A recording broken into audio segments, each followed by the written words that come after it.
How does someone who is thinking the way that you do, how you've carved so many frontiers, especially for women, how does somebody get to this place in this world that like how you operate? One thing I've never done, and I just thought of this the second you brought that up, I've never thought that I'm any different.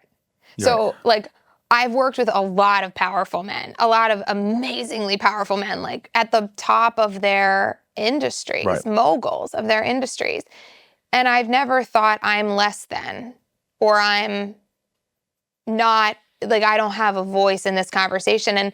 And a lot of these people that I've partnered with or have worked with have responded really well to that. I mean, reputationally, and I think this is cliche, when you're very direct as a woman, you often get a reputation for either being intense or aggressive or whatever it may be.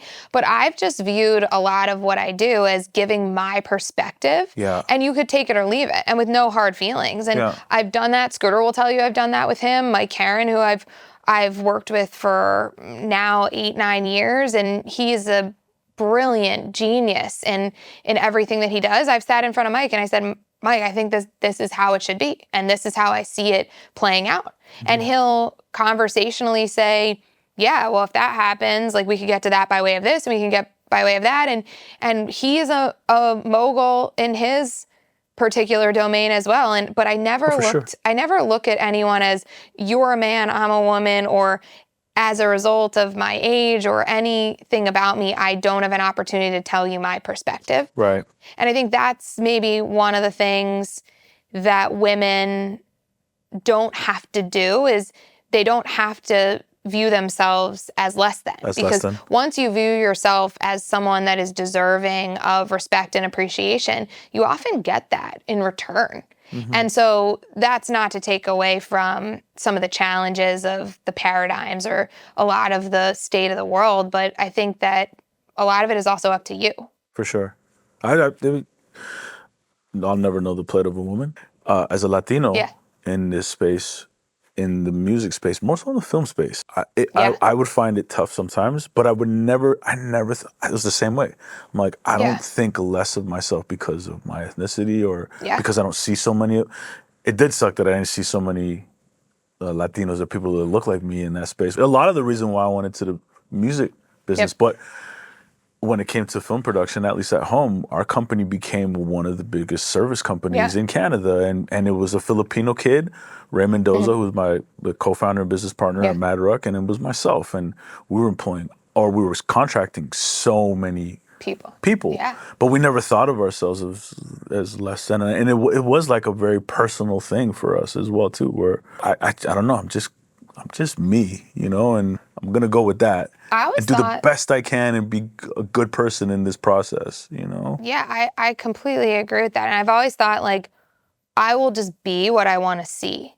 Like, I always wanted, of course, I feel the same way as a lot of women. I want to see more opportunity or more women at the top. Yeah, for sure. I view it as it's my responsibility then to get there and to show other women that it's possible. That's the best way, in my opinion, to be kind and gracious, to support women as much as I can, and to bring them together as much as I can, which I do, I host a lot of dinners. I try wholeheartedly to listen every opportunity that I have to young women who are trying to find their way. And I think the best way that I could make change in the world is just truly be who and what I want to see. And so I will stand in leadership roles with my whole heart to show that you can lead in a different way. You can lead with grace, you can lead with heart, and I can be the leader that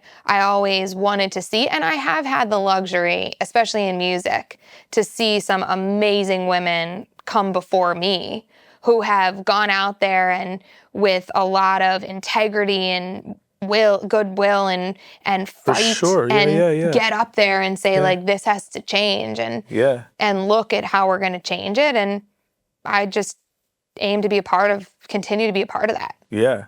And I also think as well too, like in I don't know, maybe this is just the world that I live in, and this is how I see it. But I also do think that, like, man, if you're a piece of shit, like you're a lot of men who are pieces of shit. I mean, you can get to a certain place in success, but like you're not gonna get too far. Not in this day and age. Not in 2024. Do you find that? Or well, I think it's more. I don't even look at it like that. More so than I look at, they must be miserable. Yeah, that's like, for sure a fact. So if they're at the top, but they're a terrible human, like, what does it matter? What does it matter, and where are you going? And like, I think that's why are you doing it? That like, what gives you, like, what's enjoyable about that? Yeah, and I think that's the thing that I think is interesting. Like, I'm not necessarily, I don't have this like expectation of myself. I've accomplished everything I could have ever dreamed of as a little 100%. girl, and so in my view, I'm not climbing up. I'm just going on a journey. And so there's nowhere that I'm trying to get, but in every moment and in everything I do, I try to emulate the thing that I want people around me to embody, and that I believe women can bring to the table, which is elegance and grace and compassion and empathy. And that doesn't mean that men don't have it. And I've had the luxury of meeting amazing ones in business that do. But I think that is something that we can lead with and show that it's possible to be successful and lead with those qualities. And that's, I think, how ultimately women will have more opportunity. No, I love that. I mean, listen, in so many ways, I look up to you and your journey and what you've done as well. A lot, and I mean, my first guest was Troy Carter. I met Troy Carter, who I've looked up to for years, through you and the dinner that you did with Zach at Raisin Space. That's how I met one of the people who I consider a mentor, who I can pick up the phone. So you've been there in my career in so many different ways, and it's like people like you I love connecting with, because it's like, oh, this is great energy. And then you're always just kind of like looking at the new frontier. And you know me, I'm like, well, okay, so how does this work? How does this operate? And whether I dive into it or not, or whether it's for me or for not, you're always there to actually, give the information and talk about it.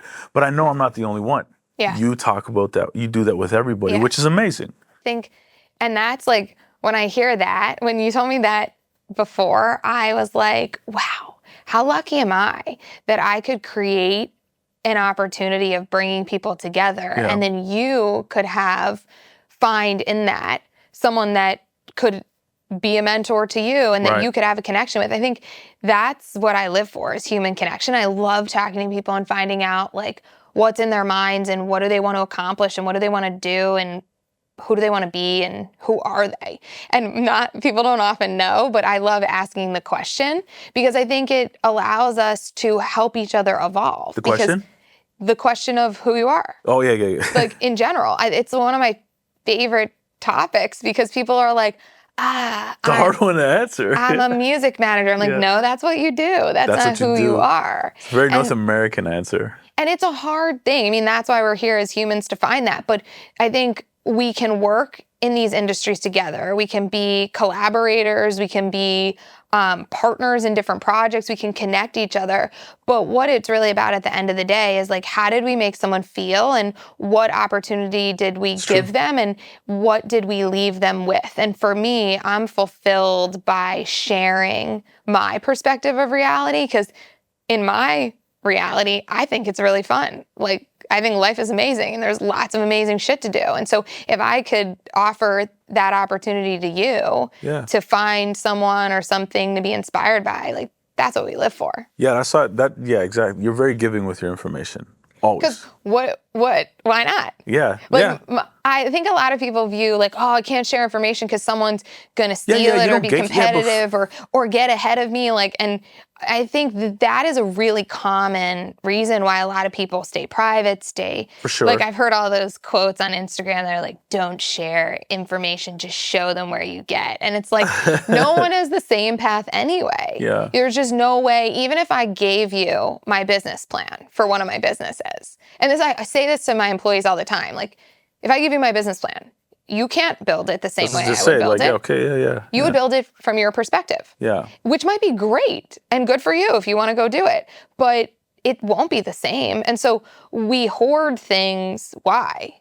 there's a plan for us, and it's going to happen whether someone else has the plan. Right. And no one has the plan. Yeah. Because you never know the plan, which is the fun part of it all. I keep ideas to myself until I'm ready to communicate it.